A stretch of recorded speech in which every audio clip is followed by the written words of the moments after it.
Alright, welcome back. So last night in the Daralet open beta, there was a massive Combat Overhaul patch. I'm going to be breaking down the entire patch, what it means for you, and what to get excited about.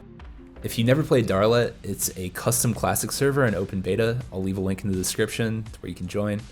And with another big rework to the capstone quest around the corner, this would be an awesome time to jump in and check it out if you haven't. So let's get into some of these changes that I'll definitely be testing later in the day. Added stamina and mana kits. So this is absolutely huge if you're a melee or if you're a Spellblade, which is like a hybrid class that goes through a lot of stamina and mana. Mages had a decisive advantage for solo play because they could manage resources with a wand out. So this is a great change to just level the playing field, and some of these classes should be quite strong now in both solo and team play. Parry and block, cool. If you like a more defense-oriented melee. Stealth, let's see. I think mages got the most love in this. They got a couple changes in this patch which should make a stealthy mage lockpick character pretty viable, which I think is awesome. Increase enemy damage for enemies over level 20. Yeah, I think this is totally fair. With the stamina and mana kits, you should have more opportunities to heal without running out of those resources. Starter gear updated. You start off a couple hundred pyros richer. Always welcome in these tough economic times. The Academy Envoy carries a large slew of new items. Alright, I gotta see about this large slew for myself, because now you're hyping it up. Damn, bro has the fez, the hood, and the casa. And they're dyeable too. Oh, dude. Alright, you know what? I stand corrected. There actually was a large slew. That's pretty nice. Moving on, some changes to cast on strike. Cool, so now you can cast on strike without that magic skill, but if you have it, you get better results, which is great. Some fixes to armor ward cleaving and rending now stack correctly, so some tinkering changes, that's nice. Updated town attunement system, so now each town has its own series of mini quests in order to attune. You can choose which of these you'd like to do, so I guess you have multiple choices, I haven't tested it yet.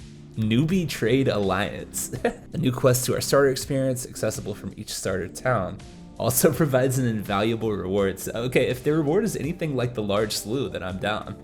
Combat Focus Overhaul. Now we're getting into the meat and potatoes, brother. So if you played before, you still have a base combat focus that would go into what would be your trinket slot from vanilla. These come equipped with 2 attribute buffs, so like focus and self for sorcerer. Those are customizable, say if you want to go like endurance self, and then they have skills which you can swap out to and add your own to.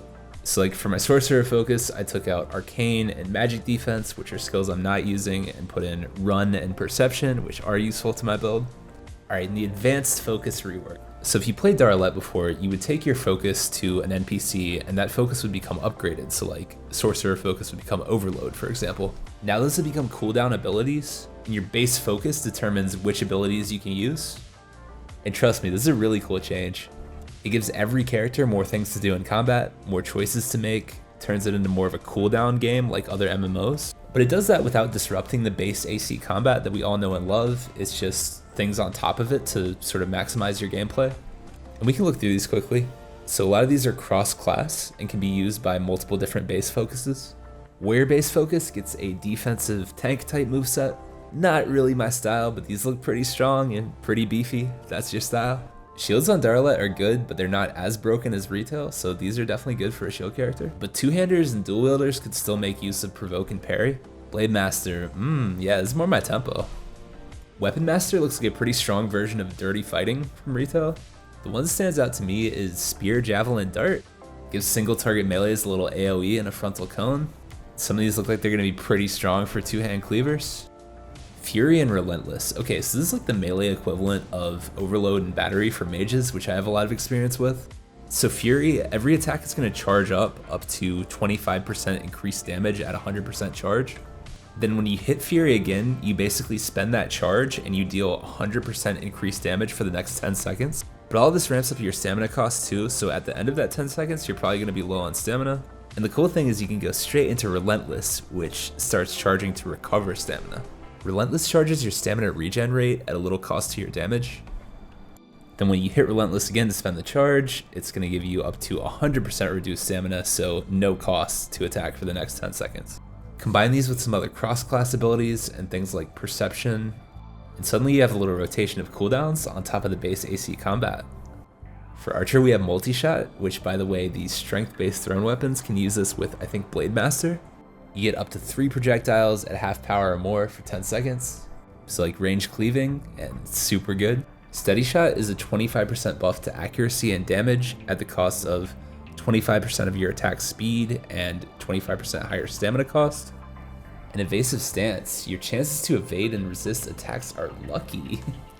I have no idea what that means, to be honest, but I assume it's a increased chance. So this is sort of a defensive barrier that stays active for as long as you have stamina, and if you don't let your stamina burn to 0, it'll stay active. At the cost of a stamina penalty, but if you have run or jump spec, you get less of a stamina cost, and run spec is actually pretty worth having on Daralet, with jump having some niche uses as well as just being really fun. Vagabond, so on Daralet, Lockpick and Stealth are rolled into one skill called Thievery. So with Vanish, you can break detection mid-combat and vanish in a little cloud of smoke if you pass a Thievery versus Perception check. Backstab, so this is one of the stronger of the bunch that we've looked at so far. Can be used by a lot of classes, including mages. On Daralet, Sneak Attack is a default combat ability rather than a skill. You just sneak attack whenever you attack something from behind. So it's going to be really strong for both stealth and team play, where you can bracket your enemy, meaning like one player be on each side. Smokescreen, so it reduces your threat detection by a lot, increases your evasiveness a little, but if you're a glass cannon type build and you wouldn't want to get attacked but you can output a lot of damage, or say you're a healer, enemies are going to prioritize you less, so you just have time to breathe and do your thing. And the sorcerer focus, like I mentioned earlier, overload and battery, we just went over the concept with Fury and Relentless. So this is the mana equivalent. You charge them up by attacking, you spend, you can rotate between the two. And mana barrier is still a really strong focus, so if you have trained or spec mana conversion, you can activate the barrier, and just like Evasive Stance, as long as you don't burn your mana pool to 0, it stays up indefinitely. You get less of a penalty to mana use when it's spec, so spec mana C is pretty advisable for a mage, I'd say. And last but not least, Spellsword, something I think has a ton of potential, and I'd like to test more before the end of the beta. You got Enchanted Blade, pop it to unleash a spell on your next attack target. Chosen spell will be either Warbolt or Heal Self. Some of the life magic spells right now are a little out of balance and need to be tuned, but I kind of don't agree with the Heal Self. I think this should be Drain. I think Drain would be perfect right here. So Drain, when it gets fixed, I would recommend that for Enchanted Blade. The Warbolt, from what I've seen though, has really cool potential, and you're going to be able to like attack at different heights to do a different kind of war. So like arc, blast, volley, etc. Reflect, 50% magic D for 10 seconds, that's pretty beefy. And I'm no beef master when I play AC, but this one's cool. You go spec magic D, you can reflect spells back at people, come on, that's pretty sick. Aegis is basically a life prot that takes the last element you've been hit by, and you can activate. This is a new ability where you can time a prot strategically and it comes out instantly, so I think it's pretty good. That's it, let me know in the comments if you have any questions. If you haven't tried Daralet, I highly recommend it, and recommend you check it out when it fully releases as well. If you try it, let me know what you think, and as always, have an awesome rest of your day. I'll catch you guys on the next video.